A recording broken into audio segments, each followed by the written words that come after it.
Hey, everybody. Chris DiSano here, Atlantic10.com, and, of course, Your View New England. Happy to be joined by URI Rising Senior Fats Russell. Fats, how you doing? Good. How are you? Doing well, doing well. Well, we're sitting here at about 8:35 on Thursday night, so it's just about 24 hours from when the press release went out from Limitless Enterprises announcing that you were going to be withdrawing from the NBA draft and coming back to school at Rhody. What have the last 24 hours been for you? And I got to ask you, there was a phone number on that thing, and I wasn't going to call it, but whose number is that, man? And the last couple hours been, like real love from the Rhody Nation. Everybody's been reaching out, telling me like they're happy that I'm coming back, and I just feel the love. But honestly, I have no idea whose number that was. Our market sent me that, and I just sent it out. I didn't even know it was a number on there until after the fact. So That's terrific.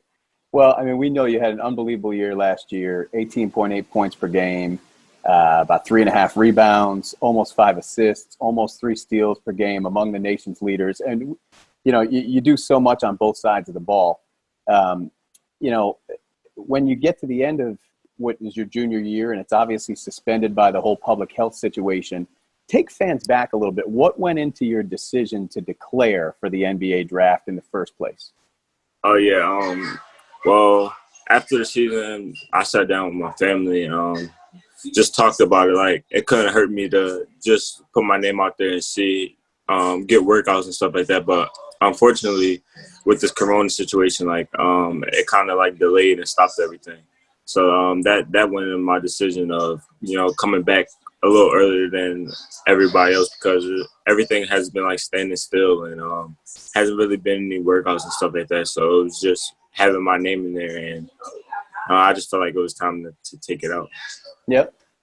It's actually really interesting that you bring that up, because I was going to ask you to get into it, but you sort of just answered it, that the process was just kind of stagnated. There wasn't much going on. If anything, what was happening for you? Were you having some conversations with people, and were you just sending in, video to folks? I mean, what, if anything, was happening during that month and a half or so? Yeah, it was mostly just conversation, back and forth conversation with like Coach Cox and people that I have been in contact with, like GMs and stuff like that. They were telling us that they don't know if workouts was going to actually happen this year, and just with this whole Corona thing, like, they don't know what the next process is like moving forward. So that was mostly it, just conversation. Yep. And during the period, you stayed in pretty close communication, obviously, with Coach Cox, and who else did you lean on, in during that time? Honestly, I have a good relationship with all the coaching staff, so they was all like out to me and talking to me. TJ, Coach Carroll, both of them, and and Coach Sutton, my. So we was just all in like constant communication. At what point was there a date or whatnot? Was there a certain moment where it kind of clicked for you and you said to yourself, "Hey, you know what? I'm going back to Kingston"? It was actually just a couple of days ago. I had a conversation with my family, and they were just saying like, it's just stagnant. Like, we don't know if this is going to happen. We don't know if you're going to get workouts. So I don't know. The benefit wasn't there. It wasn't hurting me, but just the benefit wasn't there. So I was just going to let Rhody Nation know that I was coming back, because I know there's a lot of speculation on me leaving and possibly going to another school. Yep. There's been, some roster turnover in terms of the off season, but, a lot of good infusion of talent coming in as well, of these new guys who are coming in. Who are you familiar with, and are you excited to hit the floor with, with some of them? Obviously, some of them are going to have to sit a year, but you got a couple of talented freshmen. And, as you look at yourself as a senior leader for this team, what excites you about the talent you see coming in? Oh, yeah. Well, first I'm going to start with, like, Jeremy. Jeremy's a dynamic guard. Oh, man, you just beat me to it, because I'm going to go to Jeremy next, but you go with it. Go with it. Jeremy, he's a dynamic guard. Just going against him every day in practice, like, prepared me and Jeff for, like, the games, because he's really good. Then, like, DJ and Antoine and obviously Jermaine has been there. They're all talented. They bring different things to the game. DJ's a sharpshooter, knockdown shooter. And Antoine, obviously, you guys got a little glimpse of what he could do for amount of time. And, yeah, the freshman I'm really excited to play with, especially Ishmael, who's a guard just like me. I can just teach him a couple of things and just lead him so he could be the next one up. You know, Trez I heard is really good. I haven't really watched Trez, but I know that from what I hear that he's pretty talented. And obviously the twins, I don't know if I'm gonna get a chance to really play with them or not, but I mean I'm hoping so. And then Malik and all the other chancellors who are really talented that I wish that I could get a chance to and play with, and I'm hoping for it. So, as you you just talked about Jeremy Shepard a little bit and going up against him at practice last year. You've gotten a chance to play with dynamic guards, obviously, since you stepped on the floor in Kingston. You know, from the initial NCAA tournament team that you were a part of, and then you taking the reins over, and now you and Jeff. Now you get a chance to play with Jeremy. What are you most excited about in terms of teaming with him and the way that the two of you might play off one another? Yeah, we're both fast-paced guards.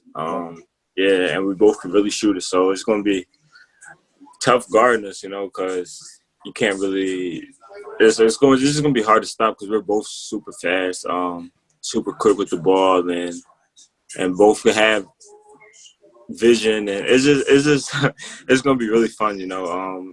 He's kind of similar to me, so it's like another me next to me. Yeah. Well, somewhat of a mirror image in many respects. Yeah. As far as the conversations that you've had, you know, with Coach Cox and the staff, just about this year, what are your personal goals as you head into the year, and from a team goal perspective, you know, what do you have your sights set on? Yeah. Obviously, my personal goal is just to keep getting better. Just keep improving in different aspects of my game and getting stronger. For the team, I just want to win.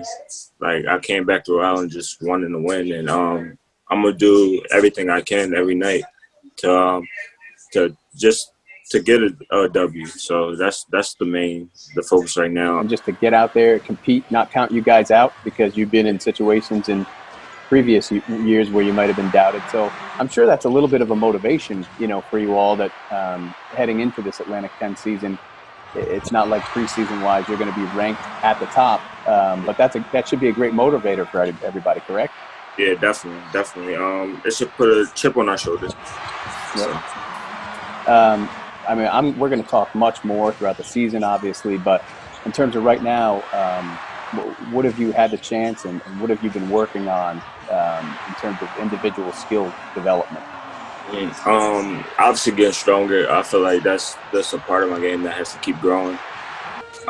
Finishing with both hands at the same level.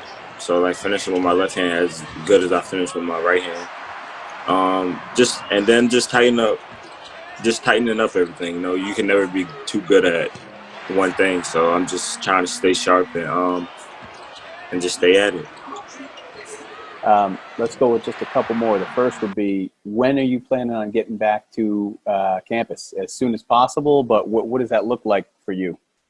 I mean, obviously it depends on what happens with things, but if you had your way, when would you get back? I mean, I guess the NCAA just put out the June 1st that athletes can come and have volunteer workouts at their school. So, I mean, if June 1st is the date that Coach Cox wants everybody back, then that's when I'll be here. That's when I'll be back. That's the date you're going to be there. Yeah. That's cool. And let's wrap it with this, and that is, and you alluded to it a little bit, but you've had guys around you that you've seen lead. Last year, you were a leader along with Jeff and obviously Cyril. Now those two guys have graduated and moved on.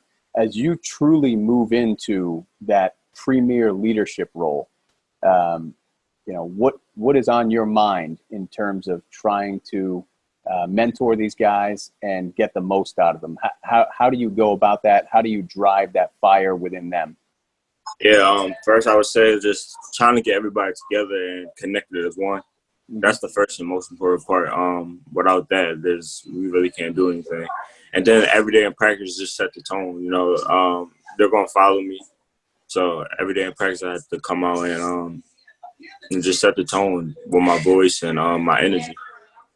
Well, I can tell you that Rhode Island, fans and Rhody Nation are excited, and that's an understated word, but they're excited to see you continue to set that tone. You've authored, obviously, a terrific career in Kingston already through 3 years, and you will be among the Atlantic 10 Player of the Year front runners when the season begins, and obviously a guy that this team is going to look to for significant leadership and production. So, Rhody Nation's excited to have you back. I'm excited to have a chance to get to talk to you, and can't wait to see you back up here in Rhode Island. Thank you. Appreciate it. You got it.